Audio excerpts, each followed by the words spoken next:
Eh bien, bienvenue à tous dans cette masterclass entre midi et deux. Du coup, sur le principe, vous connaissez pas le concept, c'est le concept du break and lunch. Donc, je vais régulièrement mettre des masterclass sur ces créneaux-là. L'objectif, c'est de profiter de la pause déjeuner. Vous allez déjeuner, vous allez être devant votre écran. C'est l'occasion d'apprendre quelque chose. Vous pouvez écouter d'une oreille, vous pouvez regarder, être attentif. Euh, le principe, c'est de participer, d'être présent et d'apprendre des choses. Donc déjà, merci à tous d'être là. Je vois, il y a Ange, il y a Jamel qui nous a rejoint, Amandino, il y a Antoine, Mathieu, Nicolas, euh, salut Sandrine. Il y a tout le monde qui nous a rejoint. Alors, ce qu'on va voir aujourd'hui, l'objectif, c'est de voir comment est-ce qu'on peut sécuriser nos données. On est là vraiment sur cet aspect-là, avec une stratégie simple, durable, immuable. Pour commencer, est-ce que tout le monde a le son? Est-ce que tout le monde a la vidéo? Je pense que oui. Mettez-moi un petit message. Ah, j'ai les petits pouces, parfait. Impeccable. Je vois que tout le monde a bien tout. Autre chose, alors, on est sur le principe de la pause déjeuner, bien sûr, mais si vous voulez suivre correctement, vous coupez votre téléphone, on le laisse de côté, Facebook, la messagerie. L'idée, c'est voilà, que vous ayez un casque pour bien entendre ce que je vais vous dire, une petite bouteille d'eau après le repas et de quoi noter. Si vous êtes prêts, on peut démarrer. Alors, pour ceux qui ne me connaissent pas, je vois des têtes que je connais ici, beaucoup me connaissent. Euh, je m'appelle Omi Daméry, donc je suis un formateur, je suis un consultant, je suis spécialisé dans l'infrastructure, système, sécurité, sauvegarde, stockage. Et aujourd'hui, on va parler vraiment de la partie sécurité pure, une de mes spécialités et une des thématiques sur lesquelles je travaille avec de nombreux clients depuis déjà un bon moment.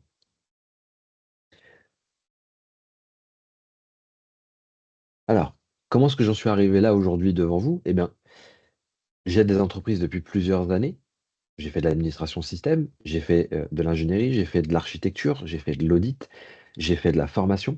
De nombreuses thématiques qui aujourd'hui me poussent à travailler beaucoup plus sur la sécurisation des données. Et je m'étais posé la question, c'est si demain tout disparaissait.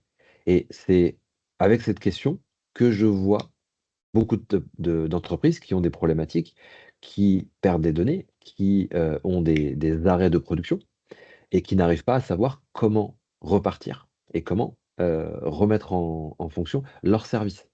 Il faut savoir que nous, à l'informatique, on est en charge de pouvoir assurer le fonctionnement des infras, le fonctionnement des données, le fonctionnement vraiment du cœur du business de la société. Donc on doit s'assurer que rien ne peut arriver si demain tout disparaissait. Moi, j'ai commencé donc en tant qu'admin, j'ai gravi les échelons, je me suis formé, auto-formé, mais surtout, j'ai fait beaucoup d'erreurs, comme beaucoup d'entre vous ont pu faire, ou j'espère ne feront plus. Mais j'ai eu des erreurs de sauvegarde, j'ai eu des sauvegardes pas faites. Il peut arriver de ne pas mettre en place certaines politiques. Et petit à petit, j'ai compris que la sauvegarde était extrêmement importante. J'ai commencé vraiment à travailler sur cette thématique-là, c'était en 2013 ou en 2014. Ça fait plus de 10 ans. Et aujourd'hui, j'ai une vision extrêmement globale qui n'est pas que on doit mettre en place une sauvegarde, c'est on doit sécuriser ces données. Pour ça, il faut d'abord prendre conscience que vous devez faire les choses et prendre conscience que vous devez apprendre votre entreprise, vos clients.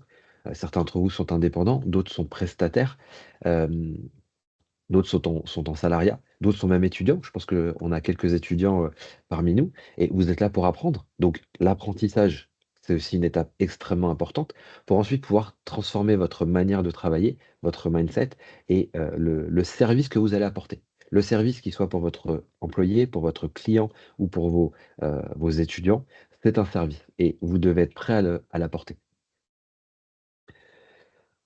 Aujourd'hui, je travaille avec de nombreux clients, des grands clients, des clients prestigieux. Alors, certains noms que je ne peux pas citer ici, mais j'ai quelques clients du CAC 40, j'ai quelques petits clients également, mais des clients qui aujourd'hui sont assez conséquents, qui des clients qui ont des infrastructures assez évoluées et qui ont besoin d'avoir justement une expertise et qui ont besoin d'un accompagnement pour pouvoir assurer la sécurité de leurs données.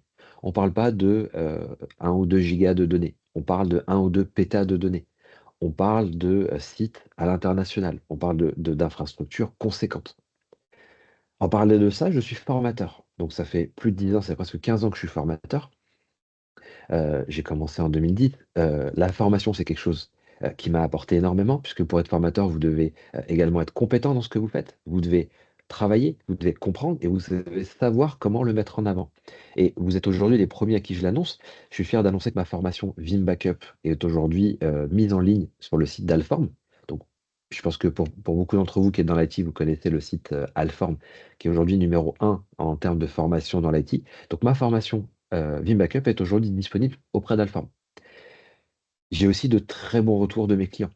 Mes clients me rappellent souvent. J'ai raccroché encore ce matin avec un client avec qui j'ai une formation Vim il y a 2 ans. Il a redemandé à ce que je travaille avec lui parce que mon côté pédagogie, ce côté je lui apprends les choses, j'ai les nouveautés et puis je sais lui expliquer et lui faire surtout ce retour d'expérience, c'est quelque chose qui lui a plu. Il faut savoir qu'un bon formateur est également un formateur qui a un retour terrain. Vous devez savoir ce que vous faites. Vous devez avoir un retour. Un formateur qui vous apprend la théorie ne va pas vous emmener très loin. Il doit aussi vous dire ce qui est bien de faire et de ne pas faire et quels cas réels vous pouvez rencontrer.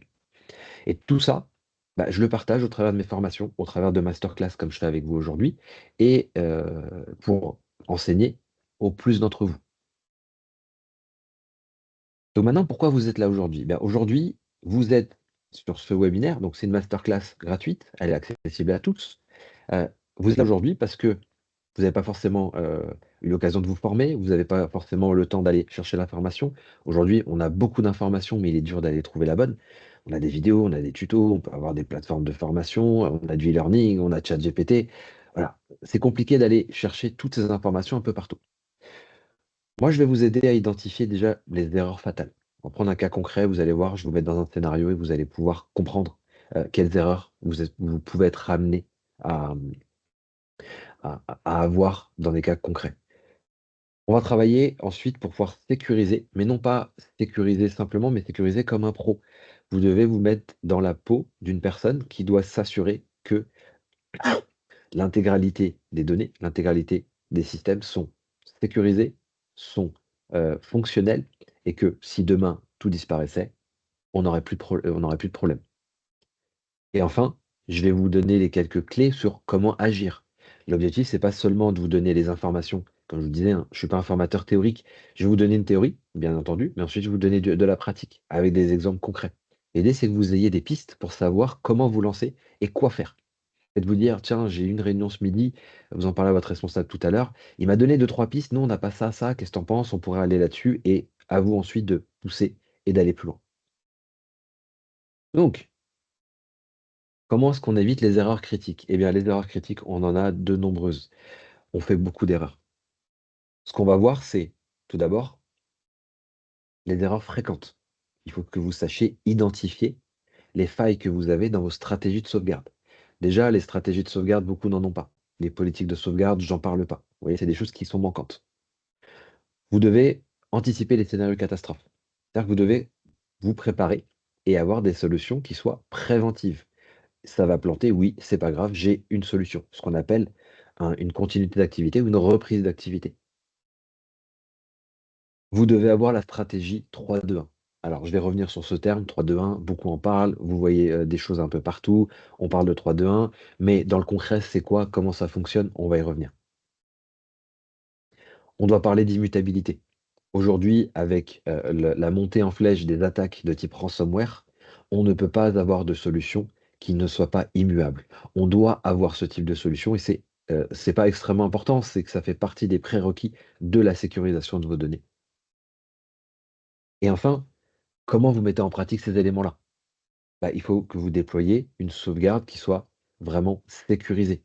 Donc en évitant les erreurs, avec différents scénarios, une stratégie 3-2-1 et d'immutabilité. Et bien entendu, on va parler de Vim Backup et on va voir les bonnes pratiques pour la mise en place de ces outils-là. Alors, on est sur un format court, on est sur un format d'une heure. L'objectif, c'est vraiment de vous mettre différents éléments et de vous pousser pas mal d'informations durant cette pause déjeuner. Je sais que certains vont se retrouver sur leur faim. Bien entendu, comme je le disais, le format du break and lunch, Je vais le généraliser et chaque semaine, vous aurez un format break and lunch de ce type-là. On va se retrouver une thématique et on fera comme ça ensemble des questions-réponses.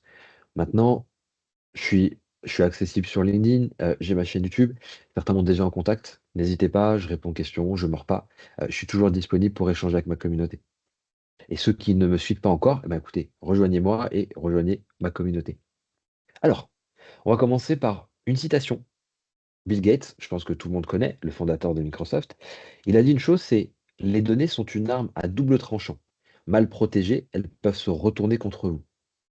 Et ça, justement, on va le voir avec un scénario, le scénario catastrophe de TechCorp. Alors, on est sur une société fictive. Bien entendu, je vais pouvoir vous donner des exemples concrets puisque ce que TechCorp a subi, je l'ai eu chez différents clients. Vous êtes chez TechCorp, donc vous êtes là en charge de l'infra. Le lundi matin, TechCorp découvre que tous les systèmes sont chiffrés. Qu'est-ce qui s'est passé? Bah, c'est un ransomware qui a attaqué. Il peut rentrer par différentes manières. Donc votre équipe se tourne vers les sauvegardes, mais vos sauvegardes locales ont également été chiffrées, puisqu'il faut savoir que maintenant les ransomware vont en premier aller s'attaquer à votre outil de sauvegarde pour supprimer ou chiffrer les sauvegardes. Comme ça, une fois que vous avez détecté que vous êtes chiffré, vos sauvegardes le sont déjà. La dernière sauvegarde que vous avez faite, c'est la sauvegarde distante, puisqu'on doit respecter cette règle du 3-2-1, sur laquelle on va revenir, elle remonte à plus de 15 jours. Donc potentiellement, entre aujourd'hui et la dernière sauvegarde, vous avez 15 jours, ce qui implique 15 jours de perte de données. Vous ne faites aucun test de restauration. Tout du moins, vous n'en avez pas fait depuis 6 mois. Donc c'est-à-dire que sur ces 6 derniers mois, vous n'avez pas fait de restauration. Donc si on vous dit: est-ce que tu peux restaurer? Votre réponse c'est: je ne sais pas. Ça, c'est la réponse qui n'est pas acceptable. Vous devez pouvoir répondre à cette question. Et bien entendu, vous cherchez les procédures de restauration, bah, elles sont sur le serveur, elles sont chiffrées, j'y ai plus accès. J'avais imprimé une version papier, parce que j'y avais pensé, c'était un brouillon, mais c'était la version 1, j'en suis à la version 15, elle date d'il y a 3 ans. Donc au final, vous n'avez plus de procédure de restauration. Vous faites comment? Eh ben, la société a su, bien entendu, rebondir. Elle a eu 3 semaines d'interruption, elle a perdu 450 000 euros, et 30% de toutes ces données ont été définitivement perdues. Ça, c'est un scénario que on aimerait éviter. Et pour ça, vous devez avoir une stratégie qui est moderne, qui est testée. Et l'objectif, c'est de pouvoir éviter ce type de catastrophe. Alors dites-moi, est-ce que tout le monde me suit? Est-ce que vous êtes bien conscient de ce qui peut arriver, des problématiques qu'on peut avoir? Dites-moi dans le chat. Ok, je vois des pouces, super. Donc, tout le monde comprend cet enjeu, cette problématique. J'ai vu chez beaucoup d'entre vous, en vous inscrivant, que vous voulez apprendre à sécuriser les données, que vous voulez comprendre comment ça fonctionne. Vous voulez être dans cette thématique-là. Donc, maintenant, on va voir les 5 erreurs que l'on a en sauvegarde. Et on va toujours continuer avec TechCorp, puisqu'on va voir comment TechCorp, lui, a surmonté ces erreurs-là. Qu'est-ce qu'ils ont fait? Bah, ils avaient déjà des sauvegardes qui étaient trop espacées. Ça veut dire quoi? Bah, sauvegarde tous les 24 heures, c'est un minimum, mais là, on avait une sauvegarde distante qui était d'il y a 15 jours. Inacceptable. Ils n'avaient pas fait de test. Alors, je ne vais pas dire jamais, les tests dataient d'il y a plus de 6 mois. On peut presque dire jamais. Pas de test de restauration. Heu, pour moi, les 3 quarts des entreprises découvrent, que les sauvegardes ne fonctionnent pas lorsqu'il faut restaurer. Et c'est la question fatidique, hein. Votre responsable vient vous voir. Moi, il vient me voir, il me dit: «Omid, est-ce que tu peux restaurer?» Moi, la première chose, je ne sais pas si je dis oui ou non. Et si je dis oui parce que je l'ai déjà fait la semaine dernière ou je l'ai fait il y a un mois. Et si je ne sais pas, je fais: «Je ne sais pas, faut que je teste». Et là, vous avez roulement de tambour, soit j'y arrive, il est content, soit j'y arrive pas. Bon, je suis viré, on perd, la prod. Voilà, différents scénarios qui peuvent arriver. Vous avez aussi la problématique du stockage unique. C'est quoi ce stockage unique? Eh bien, vous perdez votre stockage, vous n'avez plus de stockage, vous n'avez plus de données. Vous perdez votre serveur, vous n'avez plus de serveur. En fait, c'est ce qu'on appelle un SPOF, un single point of failure. Est-ce que certains d'entre vous connaissent le SPOF? Dites-moi, si vous savez ce que c'est. Le SPOF, vous l'avez dans tous les sujets, vous l'avez dans tous les types d'infra, dans toutes les thématiques. On l'a en réseau, en système, on l'a en cloud, on l'a en sécu. Le SPOF, vous l'avez même à la maison. Vous avez un seul jean, vous portez un jean. Votre jean, il est sale, votre jean, il est troué. Qu'est-ce que vous faites le lendemain? Bah, vous avez un deuxième jean. Bah, j'ai prévu le SPOF, c'est j'ai plus de jean, j'ai un deuxième jean. Maintenant, en informatique, on doit prévoir ça. Et le SPOF, comment vous le prévoyez? Bah, vous avez souvent dans les serveurs 2 alimentations, vous avez du RAID, RAID 1, vous avez du RAID 6, du RAID 5 qui vont sécuriser vos disques. Vous avez plusieurs serveurs, vous avez des clusters, vous avez etc., etc. Ben, le stockage, celui qui va contenir vos données, vos sauvegardes, eh ben, celui-ci doit aussi être multiple et il doit répondre, il doit éviter le SPOF. Donc ça, c'est aussi un problème. On va également avoir la protection qui va être insuffisante. Vous avez des sauvegardes, mais tout n'est pas sauvegardé. J'ai encore accroché avec un client hier où, je mettais en prod leur infrastructure. C'est un très grand client à l'international. Ils font de l'audiovisuel et ils viennent de mettre en prod, enfin, ils l'ont mis en prod il y a 3 mois, un serveur de fichiers. Donc on parle vraiment de données. Donc c'est la compta qui travaille dessus, c'est les ressources humaines, c'est, la direction. Tous les services travaillent sur ces données-là et à un moment donné, pendant la réunion: «Ah bah tiens, il est pas sauvegardé ce serveur, comment on fait?» Bah, pourquoi il n'est pas sauvegardé? Vous avez une infra complète, sécurisée, avec tous les outils et ils ont oublié de mettre en place une sauvegarde. Bon, ça, c'est un élément qui peut arriver. À vous de l'anticiper et de le gérer. Mais de la même manière, vous allez aussi avoir, le manque d'immutabilité, la protection contre les ransomware. C'est extrêmement important. Et bien entendu, le dernier, on n'y pense jamais, c'est le calvaire de tous les admins, la documentation. Est-ce que tu as terminé de mettre en place le projet? Oui. Est-ce que tu as fait la doc qui va avec? Non. Pourquoi? Oh, j'ai la flemme, ça me fait chier la doc. Bon, je la bâcle, je la fais vite fait. Aujourd'hui, on ne peut pas se permettre d'oublier la documentation. Documenter ce que l'on fait, documenter les procédures, c'est aussi capitaliser. Dites-vous qu'une documentation va vous servir à vous. 6 mois après, 1 an après, 2 ans après, vous allez vous souvenir de ce que vous avez mis en place, mais ça va aussi servir à votre collègue, à votre responsable, ça va servir à votre direction, à votre client, à vos étudiants. Vous devez documenter ce que vous faites et ça, c'est quelque chose, qui est extrêmement important dans ce process qu'on oublie souvent. Alors, comment Descom va répondre à ça? Eh bien, déjà, les sauvegardes sont trop espacées. Pour ça, il faut déjà automatiser cette sauvegarde. J'ai des clients qui font des sauvegardes manuelles. Ça veut dire quoi? Bah, je viens, je lance manuellement mon script, il fait un dump, il fait une copie, il met ça sur un disque, et puis quand j'y pense, une semaine après, je refais un. Non, ça doit être automatisé. Vous avez des outils aujourd'hui qui le font, des outils gratuits comme des outils payants. Vous avez aujourd'hui la possibilité de scripter, que ce soit du PowerShell, du Bash, vous avez différents outils qui permettent de le faire. Pourquoi vous n'automatisez pas les choses? On a envie d'automatiser tout parce qu'on a la flemme de le faire, mais les sauvegardes, on ne les automatise pas. Faites-le. TechCorp l'a fait.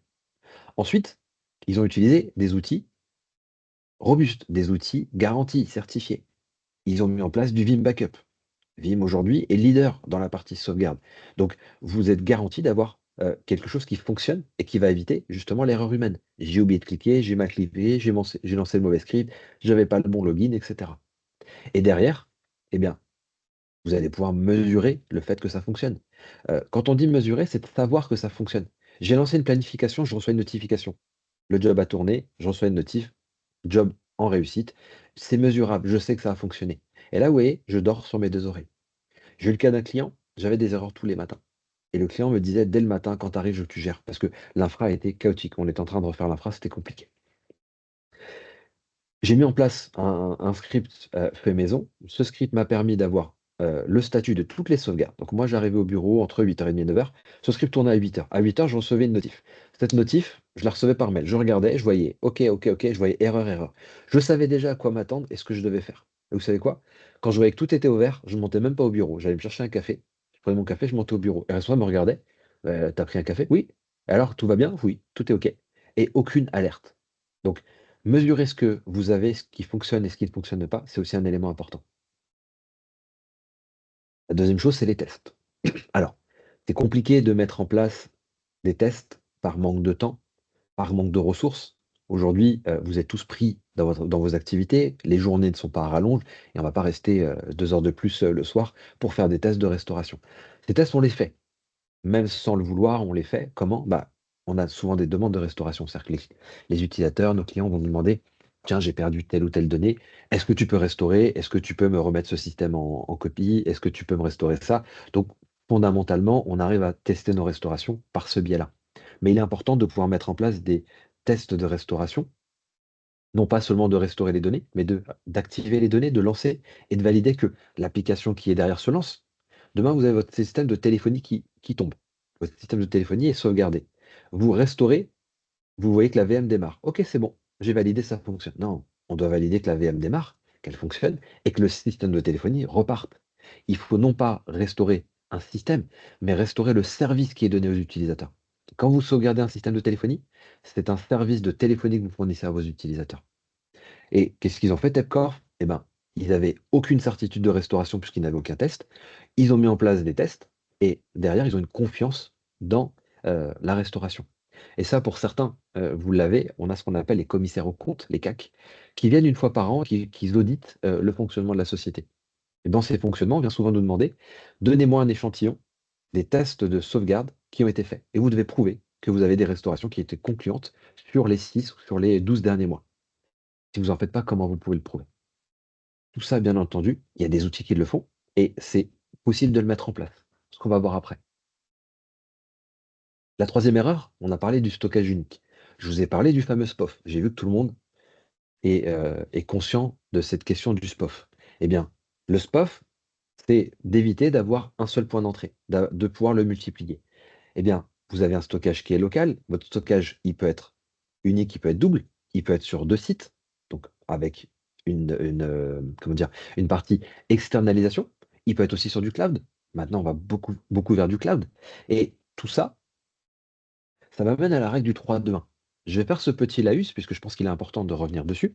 On parle beaucoup de 3-2-1 et sur Vive, on va même encore plus loin, on parle du 3-2-1-1-0.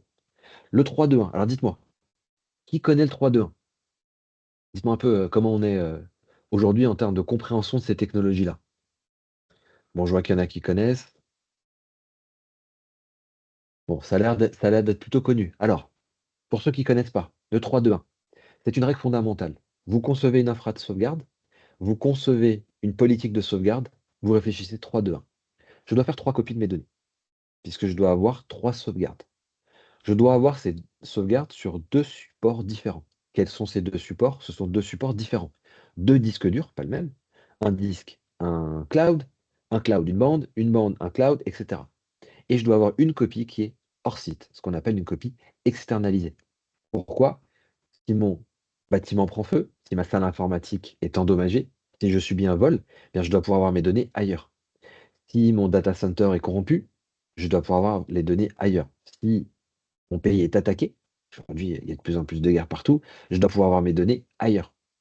Bien entendu, l'objectif, c'est de ne pas d'être dans des locaux sécurisés, d'être dans vos propres locaux.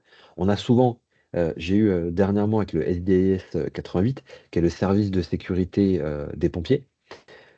Ils se posaient la question comment ils peuvent sécuriser leur sauvegarde. Et en fait, ils ont un data center principal, une salle principale, donc c'est un bâtiment, et ils ont deux, trois autres bâtiments, donc c'est par région, dans lesquels ils ont aussi des locaux informatiques. Je leur ai dit c'est simple. On a mis en place une politique de sauvegarde sur disque, avec une externalisation sur, dans un premier temps, des disques durs externes, ensuite sur des bandes.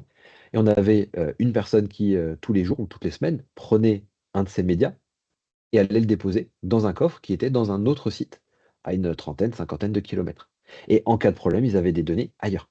Et vous voyez, c'est con pour un pompier de ne pas se protéger contre un incendie. Donc on ne sait jamais, un incendie dans l'installation informatique, vous perdez toutes vos données. Cette règle du 3-2-1, elle doit être la base de toutes vos réflexions. Et je vais vous rajouter le 1-0. Vim rajoute ce 1 et 0. Le 1 veut dire une donnée qui est soit hors ligne, air gap, soit immuable, protection contre les ransomware. Et le 0 veut dire zéro erreur. C'est bien de faire des sauvegardes. Mais si vous faites des sauvegardes et que vous avez des erreurs, vous ne pouvez pas restaurer. L'objectif n'est pas de sauvegarder, l'objectif est de faire une sauvegarde et de pouvoir restaurer. Donc pour pouvoir restaurer, il faut qu'on fasse des tests et qu'on valide que la restauration est possible. Et vous voyez, Vim rajoute au 3-2-1 le 1-0 pour les ransomware et pour les tests de restauration. Petit aparté, on continue sur nos erreurs. On est sur l'erreur 4. La protection qui était insuffisante. Eh bien, Techcore a rajouté de l'encryption pour pouvoir protéger ces données. Il a rajouté du MFA, donc une authentification qui permet d'accéder et aux données et aux outils de sauvegarde.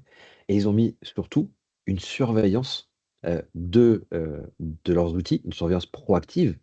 Vous avez VMone qui permet de surveiller vos sauvegardes, qui permet d'alerter, de voir des signes suspicieux de, d'attaque de ransomware. Tous ces outils-là vous permettent potentiellement de bloquer les attaques, voire même de les anticiper. Alors, je vous ai parlé ransomware, mais je ne vous ai pas parlé d'immutabilité. Est-ce que alors qui connaît l'immutabilité? Dites-moi. L'immutabilité, c'est quelque chose dont on parle beaucoup en ce moment. Beaucoup ne connaissent pas forcément ce terme. C'est quoi l'immutabilité? Eh bien, aujourd'hui, une donnée, elle est altérable. C'est-à-dire qu'une donnée peut être modifiée, peut être supprimée. Rendre une donnée immuable, c'est de rendre une donnée inaltérable. On la protège contre la suppression. Vous avez le VHR de Vim Backup qui permet de mettre en place un repository sécurisé, immuable, sur Linux. Pour ça, c'est simple, pour ceux qui connaissent bien la partie Linux, vous allez rajouter le flag de l'attribut 4 du fichier qui va verrouiller ce fichier en lecture seule. Qu'est-ce qui va se passer? Eh bien, quand un ransomware va vouloir venir chiffrer ce fichier ou l'encrypter, il ne pourra pas. Quand il va vouloir le supprimer, il ne pourra pas. Pourquoi? Parce que ce fichier est verrouillé. Il est immuable. Et pour ça, on va définir un délai. Par exemple, on va définir 10 jours d'immutabilité. Vous allez avoir votre protection qui va être garantie. Donc les 10 derniers jours de sauvegarde seront protégés. Vous allez respecter aussi la sécurité des données, notamment avec RGPD, les CAC 40, etc. Et vous allez pouvoir vous assurer de pouvoir restaurer, puisque vos données ne seront pas supprimées. Elles ne seront pas altérées, encryptées, modifiées, ce que vous voulez. Elles sont inaltérables. Et aujourd'hui, 93% des attaques, elles viennent des ransomware. Et aujourd'hui, une majeure partie des clients ne sont pas protégés. Donc moi, sur tous les projets que j'ai en cours, aujourd'hui, j'ai 4 audits qui sont planifiés sur la fin de l'année. Ces 4 audits, j'ai sur les 4 sociétés, j'en ai une seule qui a de l'immutabilité en place. Les 3 autres n'en ont pas. Et l'objectif, c'est de leur mettre en place cette immutabilité avec une réelle politique de sauvegarde. Et enfin, la dernière, c'est la documentation. Bon, c'est la partie un peu moins sympathique de notre boulot, mais on doit documenter. On doit toujours, dans l'audit initial, on doit analyser le besoin, on doit l'écrire, on doit créer les manuels, les documentations, le fameux DEX, peut-être que certains comprennent, le document d'exploitation, ou le DAT, le document d'architecture, qui sont des documents qui permettent de comprendre l'infra et de pouvoir administrer, gérer cette infra. On doit aussi pouvoir former les équipes. Alors, ça peut aller par du transfert de compétences, ça peut aller par de l'accompagnement, ou ça peut être par de la formation, si vous êtes formateur. Et derrière, il faut aussi avoir un suivi. Une infrastructure vit, elle évolue, elle est mise à jour. On fait des upgrades, on fait des patchs. Ben, la doc doit aussi évoluer avec. Et là, je pense que si je pose la question, qui est d'accord que c'est pas la partie la plus intéressante du boulot, je vais avoir des pouces dans tous les sens. Mais il faut le faire. C'est extrêmement important. Voilà, les pouces, ça viennent tout seuls.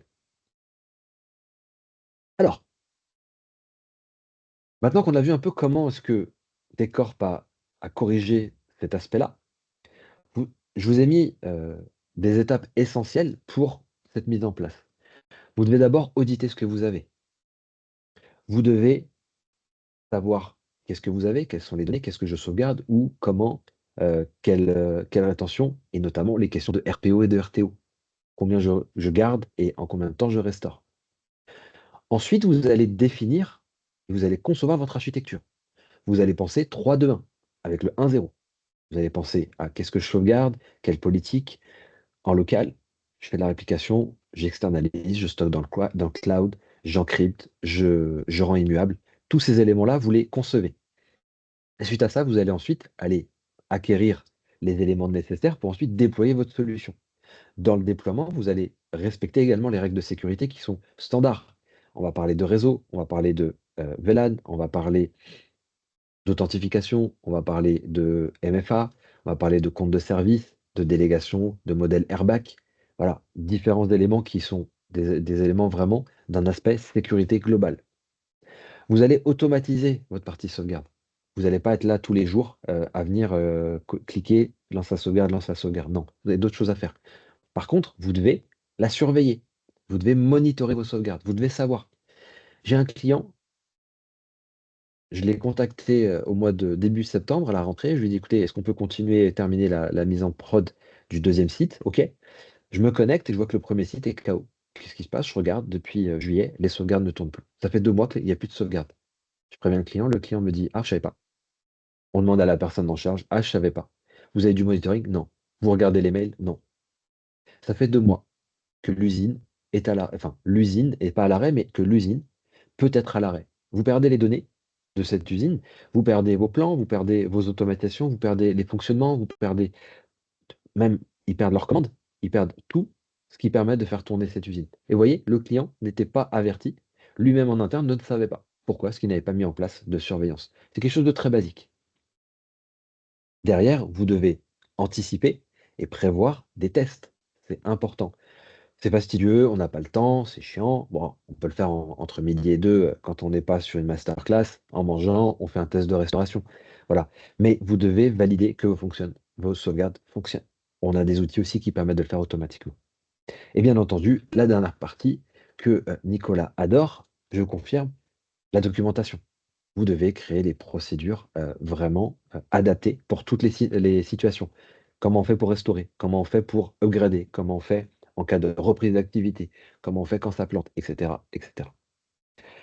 Tout ça, ça doit être un petit peu votre guide et ce que vous êtes amené à faire, ce que vous devez faire pour réussir et pour pouvoir mettre en place vos sauvegardes. Maintenant, si on parle de Vim Backup, puisque aujourd'hui, Vim, leader sur sa partie sauvegarde, sur sa partie sécurité et plan de reprise d'activité, puisque c'est Vim Backup and Replication, va nous donner des éléments. Tout d'abord, on va pouvoir configurer des jobs qui sont intelligents. C'est-à-dire que les jobs, on va avoir des politiques de sauvegarde.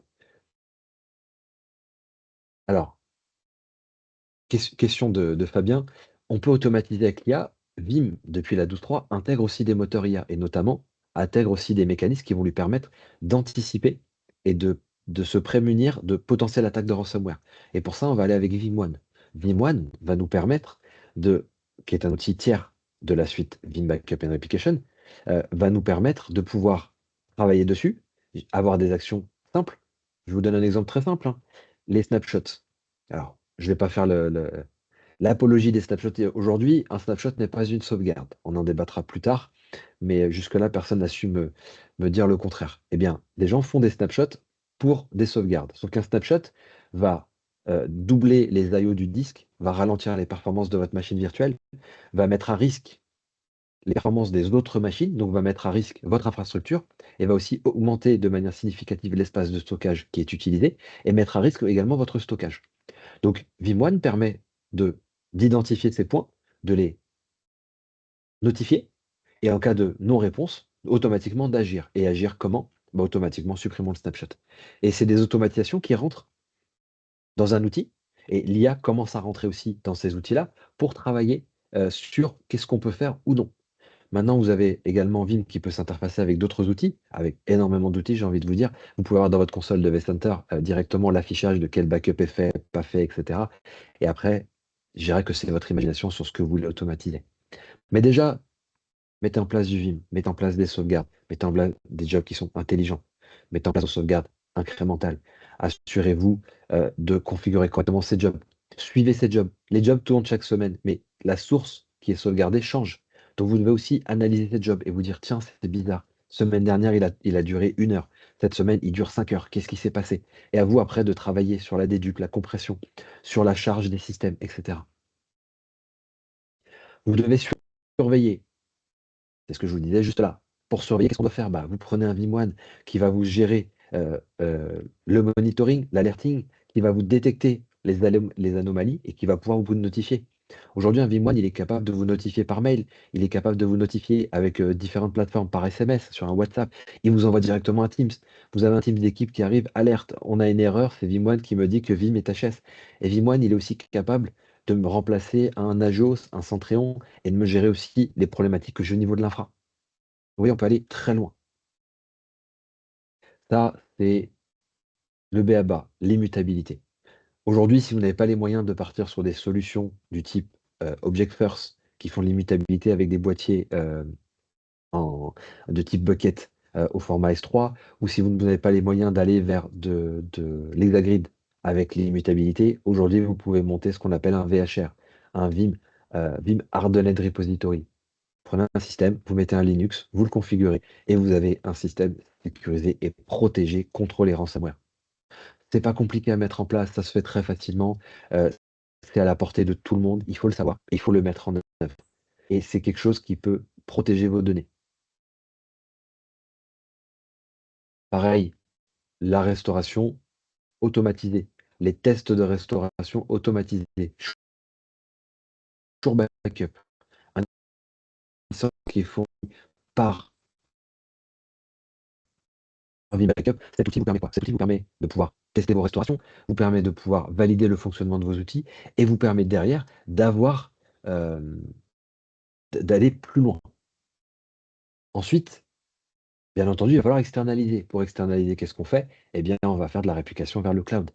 Puisqu'on n'a pas forcément 2 sites, on n'a pas forcément 2 data centers, on n'a pas forcément 2 salles informatiques. Donc aujourd'hui, vous avez les mécanismes qui permettent d'externaliser vers du S3 Azure, vers du, alors vous avez du S3 Amazon, vous avez l'équivalent S3 chez Azure qui est le Blob, mais ensuite vous avez tous les S3 compatibles, notamment Wasabi ou, Ring de Scality.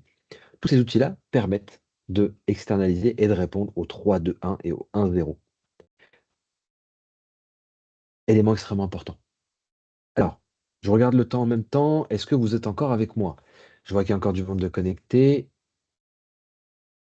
Dites-moi si vous êtes encore présent.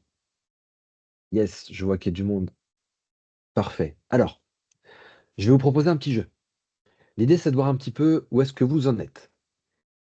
On va Pas de souci Nicolas, je m'arrêterai à 13h30, on sera dans les temps. On va prendre 5 minutes. Juste alors, avant de faire ce petit jeu, dites-vous une chose, j'ai encore des choses à vous montrer et pour ceux qui resteront jusqu'à la fin, j'aimerais vous parler d'une proposition également. Donc restez bien jusqu'à la fin, je vais vous parler, de quelque chose qui devrait vous plaire. Maintenant, on va faire un petit jeu. Alors, l'idée, c'est vous prenez aujourd'hui, on a 9 items. À chaque fois qu'un des items sont mis en place chez votre client, vous allez cocher yes. Alors, si vous avez des sauvegardes quotidiennes qui sont automatisées, vous mettez un point. Si vous avez des copies sur au moins 2 supports différents, mettez un point. Si vous avez une copie qui est hors site ou dans le cloud, donc externalisée, mettez un point. Si vous ne l'avez pas, vous mettez 0. Si vous avez une immutabilité qui est activée, et attention, il faut un minimum 14 jours d'immutabilité. 2 jours d'immutabilité, on va pas très loin avec ça. Donc 14 jours minimum avec une immutabilité activée. Mais vous mettez un point. Si vous avez des tests de restauration mensuels qui sont documentés, j'ai pas dit automatisés, mais à minimum, vous avez des tests de restauration qui sont documentés. Je veux tester une restauration, j'ai la doc qui va bien, je prends la doc, je peux tester que tout fonctionne. Vous mettez un point. Vous avez un chiffrement de vos sauvegardes qui est activé. Ça peut être un chiffrement logiciel, ça peut être un chiffrement matériel. Si c'est le cas, vous mettez un point. Est-ce que vous avez des alertes qui sont configurées et surveillées? Est-ce que vous recevez des mails? Est-ce que vous avez des rapports? Si vous avez ça, vous mettez un point. Alors là, je pense que tout le monde va mettre 0. Est-ce que vous avez un plan de reprise d'activité, PRA, qui est à jour? Donc qui est en place, testé, recetté et qui est documenté. Si vous n'avez pas tout ça, vous mettez 0. Sinon, vous mettez 1. Et est-ce que vous avez une formation de vos équipes, une formation de vos clients avec des procédures qui a été mise en place, ou qui est planifiée et qui sera mise en place? Vous mettez 1. Alors, je vous laisse noter les chiffres que vous avez. Est-ce qu'on est bon? On regarde un petit peu les résultats.